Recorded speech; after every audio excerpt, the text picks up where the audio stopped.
Today's episode is brought to you by Greenman Open. In a world of market swings and geopolitical shifts, it's natural to look for investments built on something more foundational. That's the thinking behind Greenman Open, a European long-term investment fund focused on one of the most resilient sectors there is, grocery-anchored real estate. The idea is simple. However the economy fluctuates, people still need to buy food. Open invests in the essential grocery retail properties that communities rely on every day.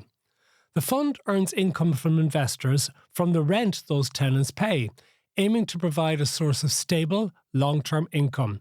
It's a regulated fund designed to make this type of real estate investment accessible to everyone. You can become part of Greenman Open from just €1,500, either through your financial advisor or directly with the Greenman Open app. To learn more, visit greenmanopen.com.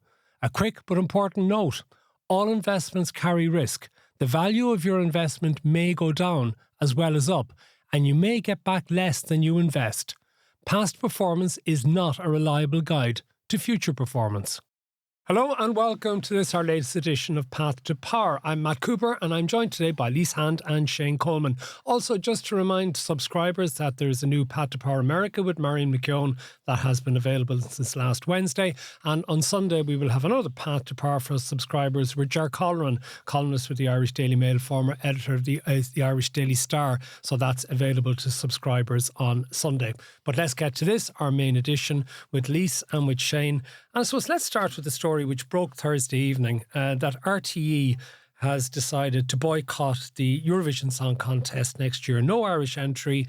We won't even be showing it on Irish television as a principled stand against the involvement of Israel, given what Israel has been doing in Gaza, and given, as RTE has said, the fact that journalists many of them have been killed in Gaza, and that journalists are restricted from reporting on what is actually happening. But I wonder, Lise, was this possibly a bit of a nightmare timing for our government? I know that it has been said that there was Contact RT, let the government know this week what it was doing in relation to this, something that it had promised it would do months ago, so sort of was bound into this week when there was the vote at the European Broadcasting Union. But given what happened this week between Ireland and Israel over the naming of the Herzog Park in Rathgar in Dublin 6, is this nightmare timing from the government to be seen again, been involved Ireland doing something which the Israelis and their allies in America will portray incorrectly as anti-Semitic? Well, I think an awful lot of commentators have already made up their mind that, Ireland, one particular commentator who was talking about the renaming of the park said that Ireland was, quote unquote, infested with anti-Semitism, which I think is a very unwise use of a word.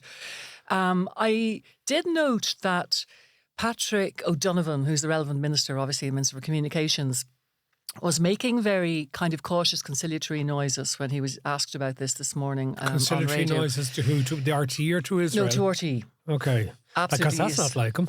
Absolutely. No. And that's why it kind of made me sit up and put down my Weetabix, because I was like, he was basically saying, that we had the station, the broadcaster had flagged it very clearly in advance that they were going to do this.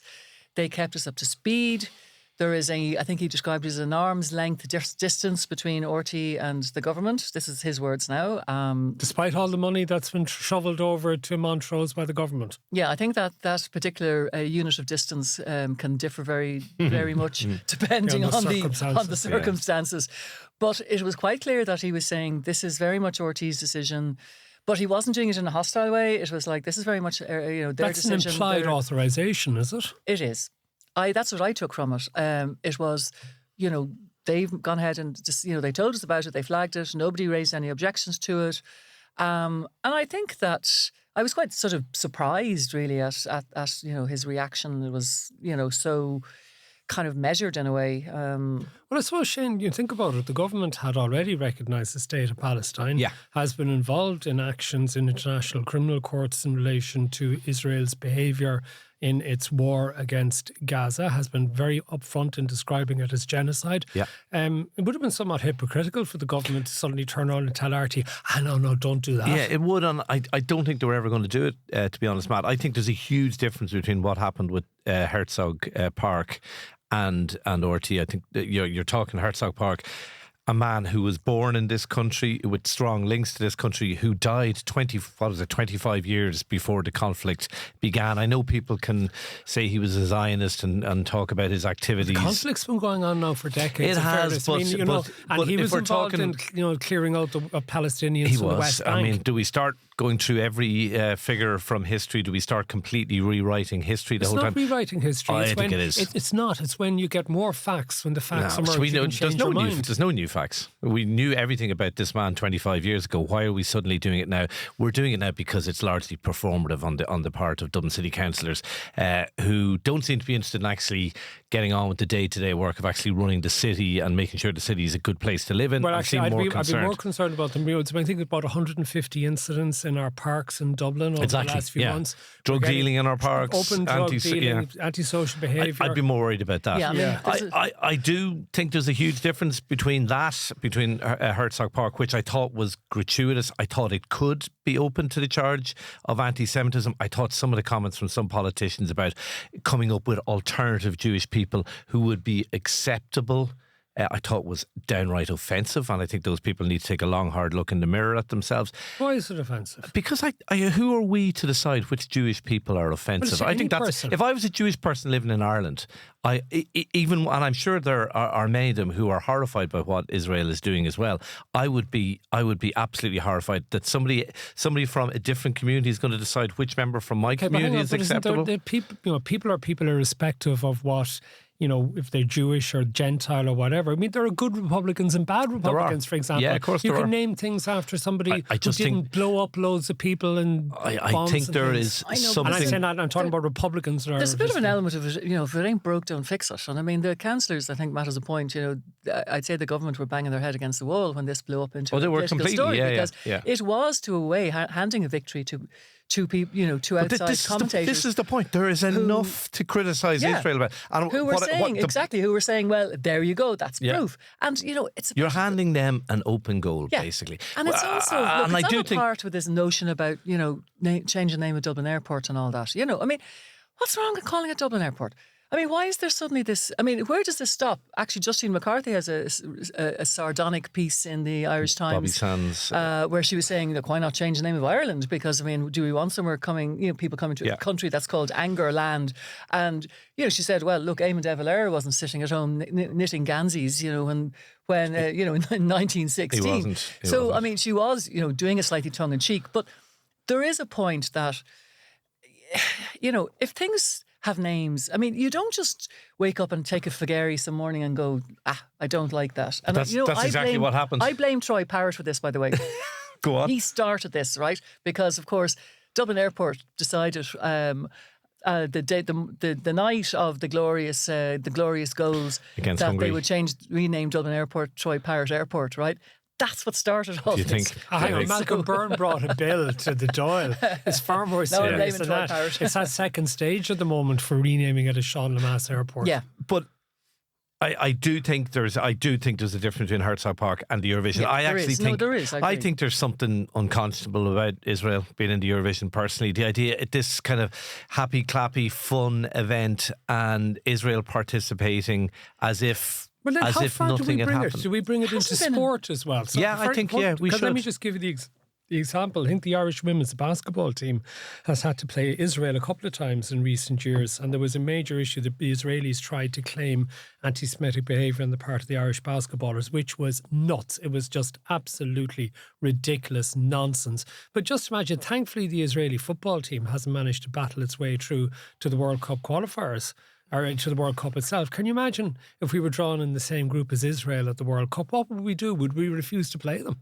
It is a really tricky one. It is, but I think also the point is the Eurovision it's probably the most political event going, apart from maybe a Fianna Fáil heave, leadership heave. I mean, Greece voting for Cyprus, Cyprus voting for Greece. Riven with political, rivalries and like the voting. I mean, and even look at the voting, the Irish voting last year, right? No, leave it aside. Actually, there is an interesting point here. We're not getting in Eurovision nerdish, but my understanding is that there was, in the last couple of years, a concerted campaign by Israel to manipulate the voting. Yeah. And essentially what's happened here at the European Broadcasting Union is they've changed the rules over the voting, in which is an implicit admission that something was going on, something funny was happening. And that Israel won and came second because of a rigged vote. But their punishment for Israel... Yeah, the public Irish vote last year gave Israel 10 points, which would seem on the face of it, to totally fly in the face of public sentiment. But the thing is, you can vote 10 times from the same number or the same, whatever, I don't know, it's IP address or the same number. You can vote 10 times. So the possibilities of vote early and vote often, do exist. They do. So, I have to be very careful of what I say for legal reasons, but I am remembering back, wasn't there a thing, Celebrities Go Wild, which was an RT reality TV show. Oh, wow. And there was a suggestion of a certain politician got a very, very big vote because somebody was continually ringing from Leinster House. That's right. The same number came. Yes, came but up we many times. leave that one maybe slide a little bit by. But there's an implicit admission by the European Broadcasting Union that Israel has been, for political reasons, politicising the Eurovision Song Contest by rigging the voting. There is no punishment for it. So what we ended up is, and then no vote as to whether Israel should be expelled from the competition or not. So we've Ireland, thankfully not on our own. Thankfully, Slovenia, Spain and the Netherlands. And maybe one or two others, Iceland, maybe there's talk of Belgium potentially as well. I mean, will it get traction? Will this get traction? I think potentially it could. Well, I suppose if Iceland do drop out, maybe we could set up an alternative one with Will Ferrell singing. Well, why not? And Bill Murray, and let's get all the kind of people like who've the ever movie. seen. Yeah. But I mean, let's face it. I mean, the Eurovision kind of lost all credibility when Australia suddenly hoved into view. I'm not sure it ever had that much credibility. Well, no, but it's and it's a fun event. European. It's supposed to be a fun event, but this is the thing. It does have serious undertones because you do have certain blocks voting for certain blocks, and rivalries that do actually go above and beyond. A la la la chorus kind of thing, and people dressed up. But I think boycotts can work. I think boycotts can be, but we saw it with, you're a big rugby fan, Matt. We saw what happened with South Africa. Was it the only factor in bringing down apartheid, the boycott? No, it wasn't. But it did make South Africa pariahs. And the fact that they couldn't do what they love doing most of all, playing rugby on the world stage, I think that was a factor in changing attitudes in South Africa. And I think, interestingly, this particular furore has also, you see in circulation people commenting on the fact that one of the main sponsors of the Eurovision is Moroccan Oil, which is an Israeli company. I didn't know that. Yeah. I didn't know that either. Yep. So there is it's started by, I think, the Canadian-based Israeli, but it's an Israeli company started by Israelis. Okay. So there's been a bit of commentary about that as well. So, if this boycott actually went beyond the bounds of just the competition itself and people started going, well, who else? Who are the sponsors? What's the story here? And a boycott. There was a little bit of chat about, I'm going to boycott those products. So that means it spills out from just, a happy clappy contest into, and could have real life repercussions for a sponsor. Well, talking of foreign affairs impacting on Ireland, let's talk a little bit about Ukraine as well, and the visit of President Zelensky on Tuesday, and a story that appears, I think, in the Irish Times Friday morning, which suggests a number of our TDs were very upset about the security arrangements, that they were finding it difficult to access their office. I spoke to one TD who was annoyed about the fact that they had to be in the Oireachtas chamber 45 minutes beforehand, before of a lockdown, and felt this was all a great inconvenience, which made me wonder about, did they ever think about the inconveniences been suffered by the people of Ukraine at present? Fair point. The people who've had to flee their homes, who've left their homes, whose land have been occupied, who've had loved ones killed, seriously injured, who might have moved to Ireland so far away from home. And also Zelensky himself, who clearly is working under the greatest of stresses. And here we have TDs publicly and anonymously complaining to newspapers that they were inconvenienced last It's Tuesday. ridiculous. And we also had 2 TDs decline to applaud after his speech, Paul Murphy and Richard Boyd Barrett, which I think was absolutely shameful. People before profit, but not people before ideology, it would seem. I thought it was an extraordinary... It's just juvenile, churlish behaviour, really is. And then I don't know if you read their statement afterwards, the self-justifying statement where they say we stand with the people of Ukraine and Putin should get out of Ukraine, but we don't agree with the militarisation of the conflict. Now, how unbelievably naive is that? How naive is that? Like, should Ukraine not defend itself? I mean, if you're talking about non-escalation of the conflict there, I mean, Russia invaded Ukraine. Should Ukraine not defend itself? Well, should it roll over? Yeah. Should it allow its country be wiped off the face of the map like Poland was in 1939? I just don't understand where they're coming from. But wasn't Russia provoked by NATO? NATO's expansionist policies. NATO trying to seduce Ukraine to become part of NATO. None of this would have happened if the bear hadn't been poked. Yeah, well, now they were very careful in their statement not to mention that, but they did talk about, and I've heard people before profit representatives talking about this drive to war in Europe. There isn't a drive to war. Industrialisation policy. Well, Catherine Connolly compared what Germany was doing to 1930s Germany, which I thought was an absolutely outrageous and offensive comment. But countries like Sweden and Finland, who joined NATO, haven't suddenly become bloodthirsty countries. They're doing it because they are genuinely afraid of the Russian threat. And it's easy for us, sitting in the margins many miles away from Russia, to sit in our ivory tower. I heard Richard Boyd Barrett trying to defend his position on the radio afterwards. And again, it's an impossible circle to square. I mean, he was saying exactly that: we stand with the people of Ukraine. And when it was put to him, but after all, what were Ukraine supposed to do when they were invaded? And, again, there was really no comeback to that, because it's like, we don't agree with militarisation. I mean, it's fine, but I mean, if Russians are literally marching into your homeland, what are you supposed to do? Like, roll over and just let them come in? There's a certain unreality, and actually your 2 points, Matt, kind of knit together on this. I think there are some members of Leinster House that do exist in a kind of unreality, and I think standing on some principle that you're for peace, but so therefore should Ukraine not really react when they are invaded, and also, well, I was inconvenienced because I had to be in Leinster House 45 minutes or my staff couldn't get to their offices, as if the staff aren't occasionally working from home anyway. But also, listen, Leinster House, it is actually your office. It's your place of work. It's where you should be anyway.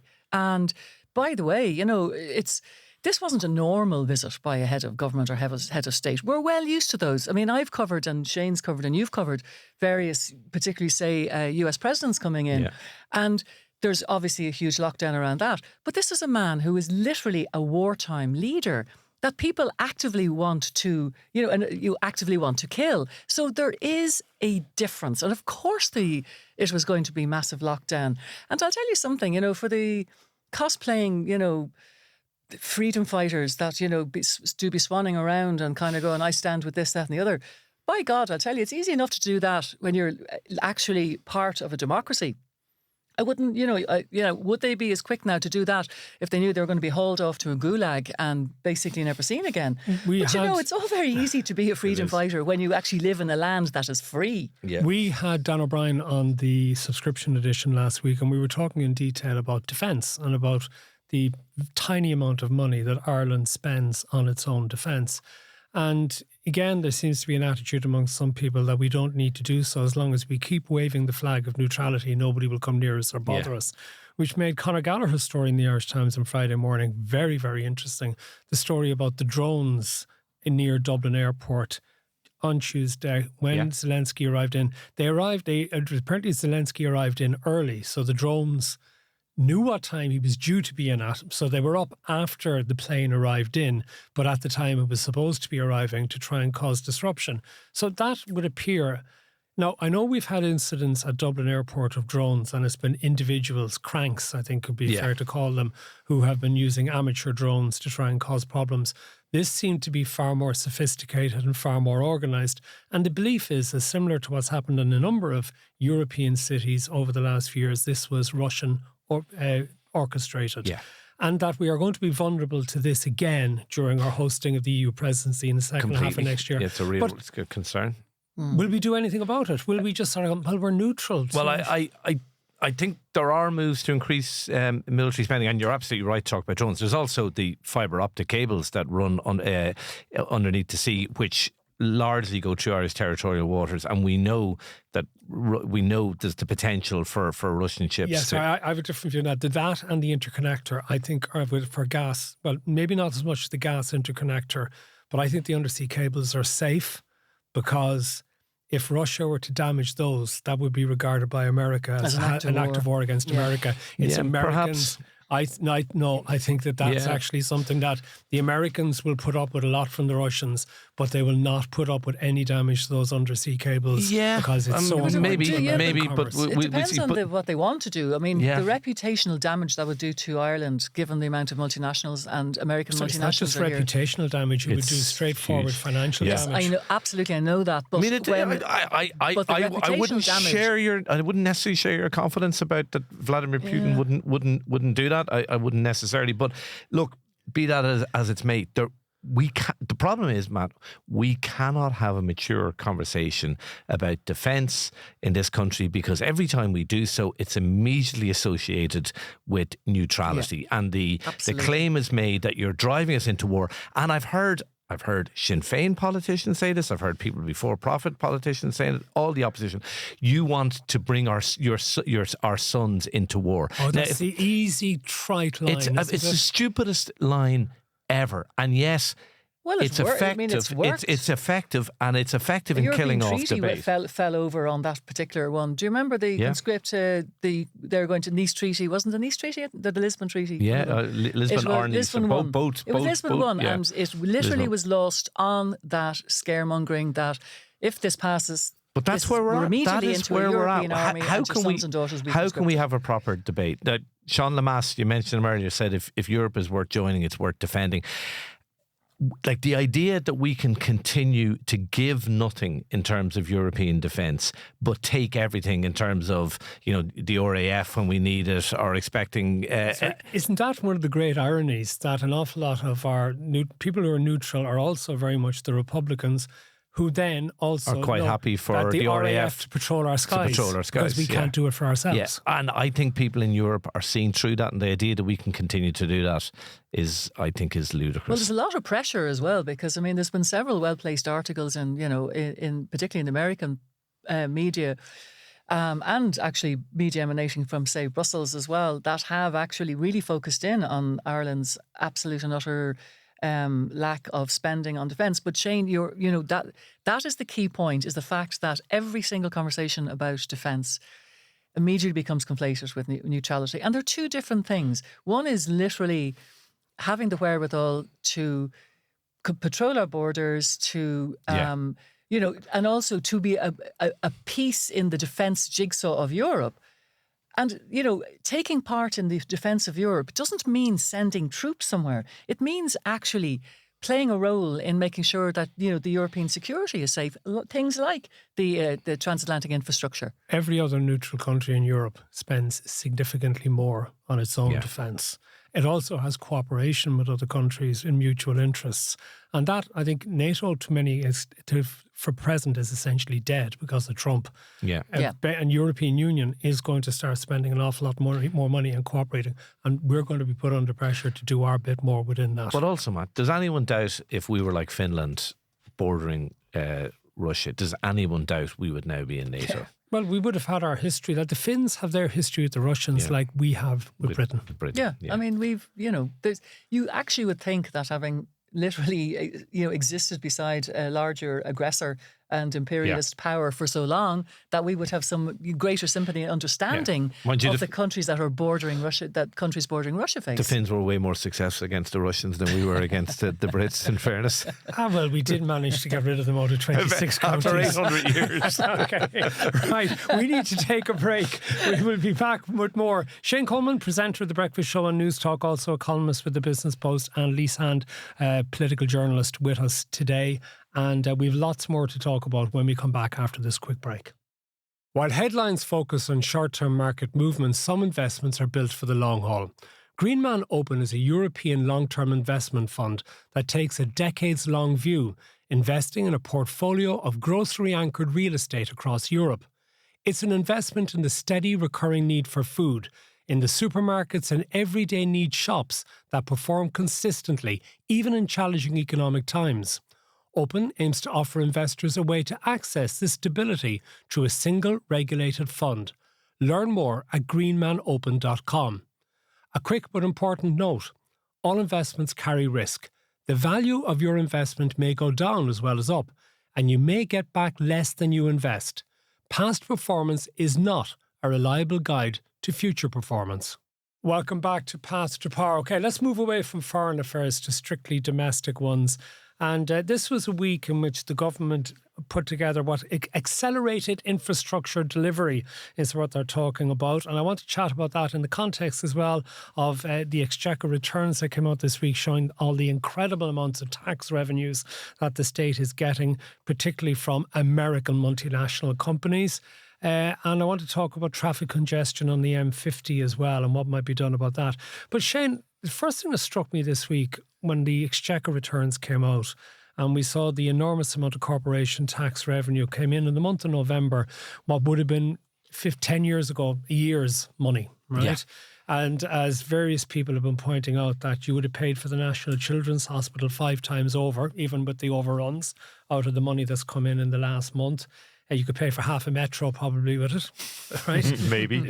Maybe, okay. Oh, Jesus, I was going on the high side. They're telling us the metro can come in for about 10 billion. But anyway, it's an enormous amount of money. But it really got me thinking as well that just what was the government thinking? What was Pascal Donoghue thinking of in the budget when he didn't, there were two things that he didn't do. No energy credits. And we've seen this week documents in the Department of Finance admitting that lots of people are struggling to pay their energy bills, which have gone up significantly again this winter. And there are over 300,000 people in arrears. And if you're not going to do energy credits, not actually even index the personal tax bans so that people, instead, what Pascal Donoghue said at the budget time was people's standard of living would increase if companies paid them enough. So you have to pay 3-4% pay increases. That's where they're ended. Leave people to stand still because remember that gets taxed.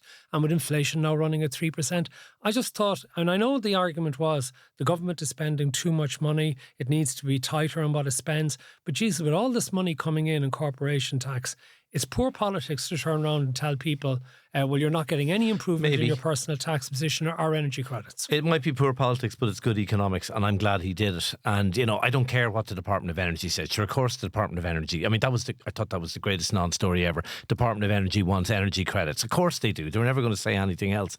But of course they were. Civil servants necessarily don't like giving away money for free. No. Department of Public Expenditure don't, and Department of Finance don't, but other departments love spending money. Yes, we are getting this huge amount of money in, but how fragile is that money? Hugely fragile, I would argue. We just don't know when. Like you and I and Lise, we were around the last time we had huge budget surpluses, huge money coming in. It fell off a cliff pretty quickly, and we ended up with a 20 billion euro hole in the accounts. Look at the tax revenues coming in.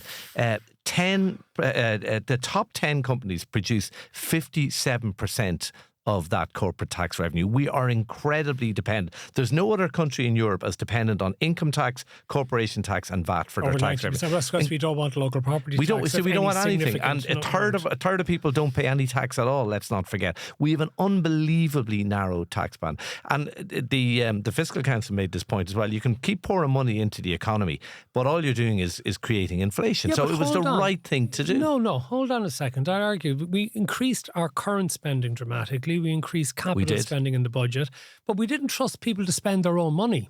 right? We don't give money. Since the last crash that we had and tax rates went up and the USC was introduced and all the rest of it. So what has happened since is that government spending has gone back to what it used to be and has gone way ahead of it. But people's tax burden has not been reduced. It's almost this paternalistic attitude that the state actually has to do the spending on your behalf because you're too stupid to know how to spend your own money. But even worse than that, at a time when the government is running massive surpluses and has money available to it, even if it is only temporarily, it won't actually help people's living conditions. Yeah, I'm not sure cutting taxes at a time when you have an inflationary economy is a good idea. I actually think it would be a bad idea. And I think if you look, I'm absolutely in agreement with reforming the tax system, but when you have a third of people paying no tax at all, you are hugely dependent on that tax base. And I mean, I hear these calls for, let's abolish the USC. The USC brings in what, 4 or 5 billion euros. Like, we abolish that. Where is the tax revenue going to come from? Where is money going to come from? Are we going to purely depend on corporation taxes? Are we going to do exactly what we did in the time of the Celtic Tiger? In fairness, Fine Gael went into the 2016 election, didn't they, promising to abolish the USC? Yeah, it was a crazy promise. Well, I think as well, I mean, you know, at this juncture, the Sinn Féin are obviously particularly are having a field day over the non-delivery of energy credits, but it's more, and I can see Shane's point entirely that it's a massive spending of 2 billion or something to fund those. But I think when you have a time when the cost of living in Ireland is still incredibly high, I think more or less around the same time as the budget, I think every single energy company came out and said that they were going to hike their prices, gas and electricity. We have some of the highest, and also I think most of the health insurance this year have also hiked private prices. Health insurance. Yet more and more people are still taking out private health insurance even though the prices are going up. Yeah, I think that's probably more a commentary on the public health system than anything else. People will go without other things to make sure that they're covered for health insurance, particularly maybe if they have a vulnerable family member, or they think they might need care or whatever. So I think that's actually has become a priority up there with gas and electricity. Even just the cost of groceries per week, I mean, they're still massively sky high. So people are, they are struggling left, right and centre. You see, Lise, I think, well, everyone goes on about the rate of inflation, politicians, it's only 3%, but that's not taking into account just how much more expensive day-to-day spending is over what it would have been 5 years ago. You're looking at me sceptically now, Shane. Well, sorry. Because pay rates for a lot of people have not caught up with that. Actually, in real terms, if you talk to economists, 2025, I think, is potentially open for debate. But in real terms, real incomes have gone up in every one of the last 5 years. So it's actually not true to say people are, and that's taking account of inflation. But also, sorry, I keep hearing about this cost of living crisis. If there's such a cost of living crisis, how come the airport is bunged every weekend? How come people are going on 4 or 5 holidays? How come you can't get a reservation in a restaurant across the country? I'm sorry, there's a lot of bail booked stuff going on in this country, and I'm not sure it's helpful. But a lot of that is age related as well. I mean, there's an awful lot of older people who are wealthier, and there's an awful lot of young people who are seriously pissed off because no matter how hard it is that they actually work in, getting educated, and then they get out and they look at it and they're being charged phenomenal amounts for rent, which is more than probably a mortgage would be. But even if they could get a mortgage, they can't find anywhere to buy. And, they work hard and they're told, just get on with it. And then there is, God knows how much money sitting in bank accounts for people age 50 plus who are on the pig's back. That's a different issue, though. It's all connected. Not connected to tax. It's about this. Now we're talking about housing and the infrastructure plan. Yes, that has to happen, and that needs to happen. And there is an issue about housing. Yeah. Absolutely. But I think that there is a connection in terms of people, that there is that whole young generation that you talk to anybody in their 20s and they're all about spending the money on experiences, right? That's what they literally call them, travel and so on, like going to gigs, going away, because they have literally no hope of getting on the property ladder. So where they're more responsible among us. I do not count myself as one of these, but would have, put money away and saved because they had a good chance of getting on the property ladder in their 20s or early 30s. God, Lise, I knew you when you were in your 20s. You were all for living experiences. Well, I was, in fairness. I have to say, I was a sort of a, burn both candles kind of person, never saved a dime in my life. But you also got on the property ladder. Yes, I did. And and that was just an impulse buy because you could literally do that. You could literally do that. You still can buy a house. There is a narrative it's impossible to buy a house. You can. And I'm sorry, I know I'm going to be unpopular for all the things I say here today, but we're great in this country at sweeping narratives. It is too difficult to buy a house. It is not impossible to buy a house, but it is too difficult.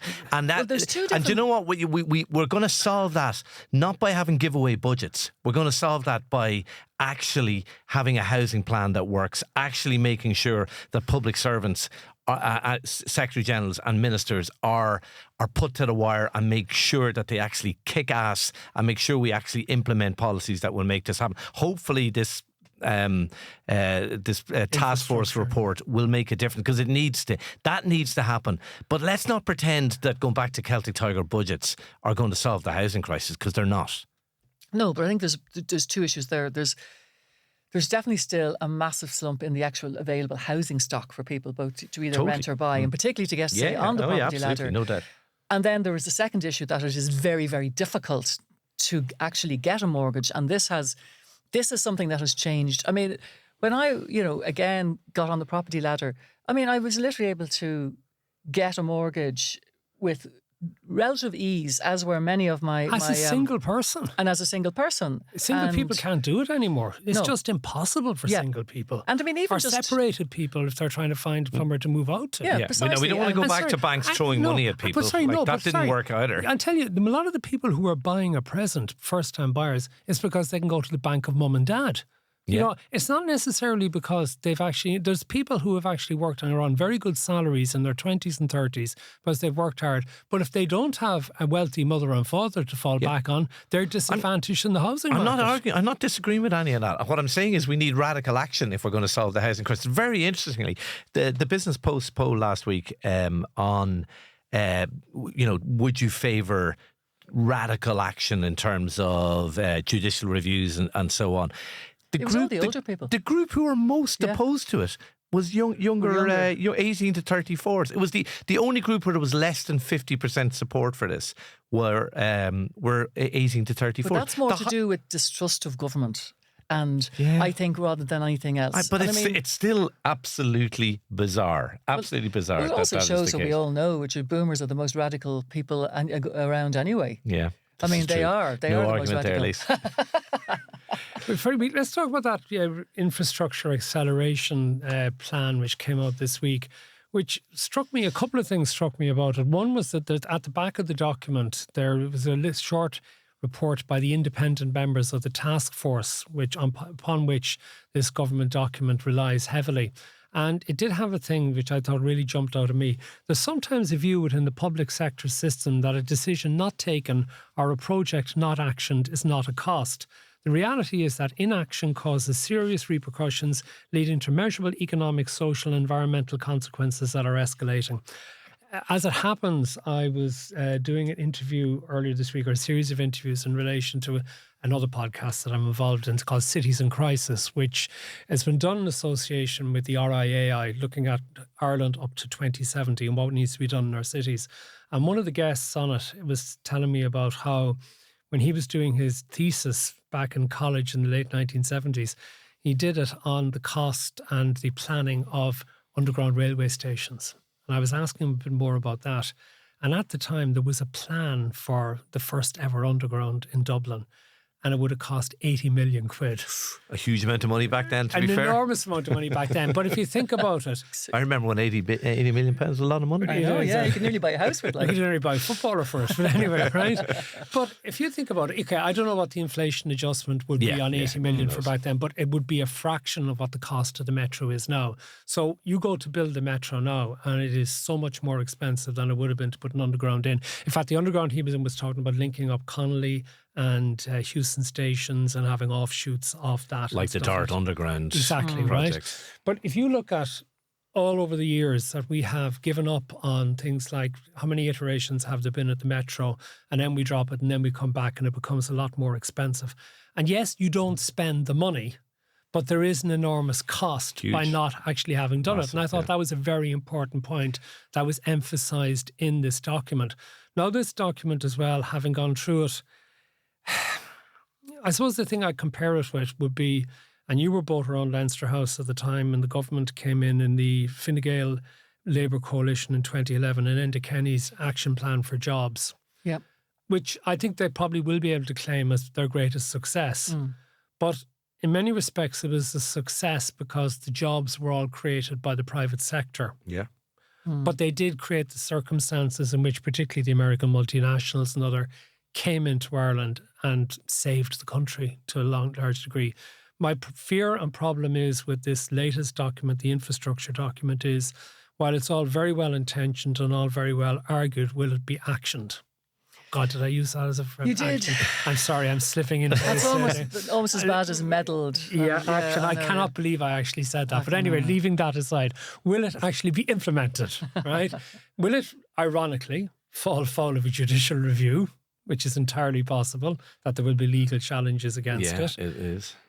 But is it a lot of the stuff is little out of the control? Or is it this time that maybe if this is the chance the government has, if it's going to save itself for late 1929, that this could be the key document that if it implements this, this could change Ireland and change its fortunes as well? Yeah, and I think it was a couple of things struck me when, I was looking at this, and a lot to do with the language. Just to go back to the first point you made there, I think the sentiments you were saying at the back of the document, Eamon Ryan had a piece, former Green Minister, in the Irish Times, where he had an absolute right kick off DPER and the Department of Public Expenditure and Reform, and he was quite bold about it. He said, cause of our difficulties, more than anything else, has been the attitude and the approach of Jack Chambers' own department. And he very much goes into the thing about how risk averse they are and how this aversion to greenlighting projects and to making decisions on things has actually cost the Exchequer dearly in the long run, which actually backs up what you were saying. And I think if this plan has any chance of succeeding, and it is massively ambitious, obviously, I think that there are three things. One is accountability, that people who are tasked with to get a project greenlit or get it started and whatever, there is follow through. So it's not that a plan will stand and fall as governments and ministers come and go. So I think that this is actually trying to deal with that. I think the second thing is simplicity, and that would be, obviously the huge thing is to try and break down and cut through the morass of red tape that surrounds every single, particularly capital expenditure project. I mean, it's been well noted already that there's something like 90 plus departments, that any project has to, could end up in front of, and each one has its own rules. But the one that interests me most, and I think could be very interesting, is transparency. And an awful lot of the judicial reviews that happen are people were going, I didn't know about this. I never heard about this.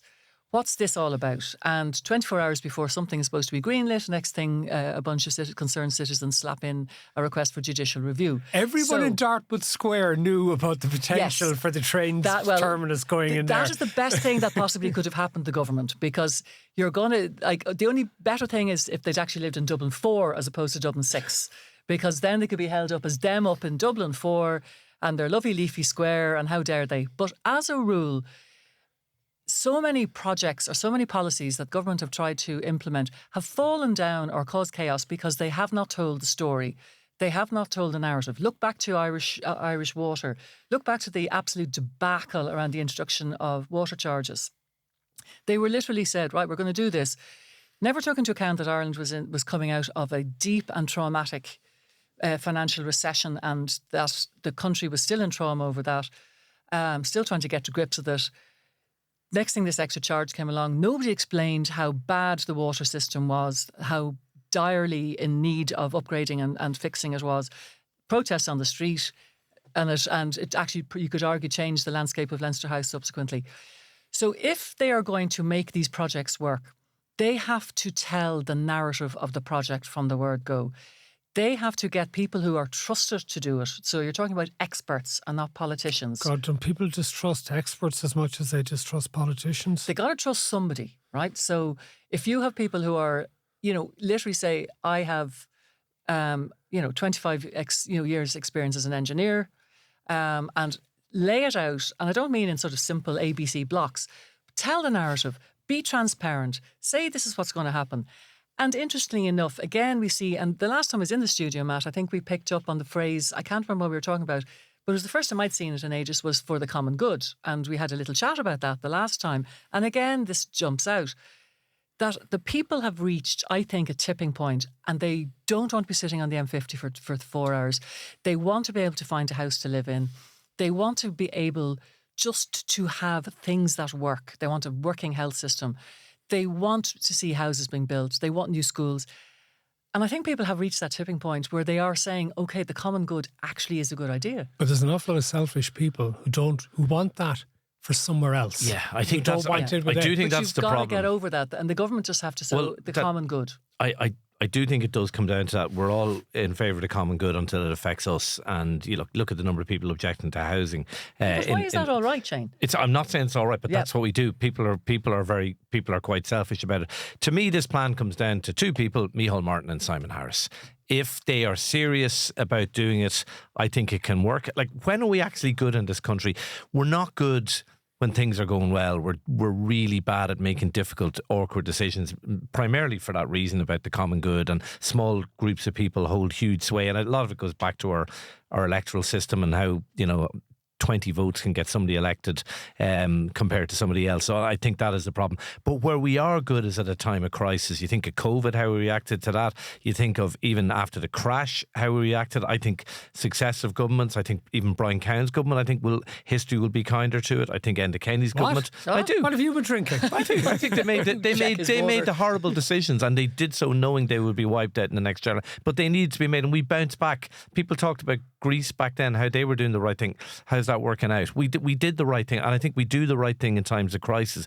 And this is a crisis. And if the government is going to get re-elected in the next general election, it has no choice but to do this. And it will be unpopular, Matt. There's absolutely no question. It will involve making unpopular decisions. It will also involve Micheál Martin and Simon Harris saying to Secretary Generals, including in public expenditure, no is not an answer here. I don't know whether the last time you were on with me, the pair of you, or whether it was John Lee and Danny McConnell with me, but I did get contacted by a senior government advisor in relation to us giving out about projects going massively over budget and not getting done. Giving me a list of things which in recent years have come in on budget, but they were much smaller projects, have to be said, with the exception of the National Broadband Plan, which actually has, after all the controversy, managed to come in and keep a lot of people around the country very, very happy. But there is another one, I think, which is looming for us, and I think this might be the last thing we discuss.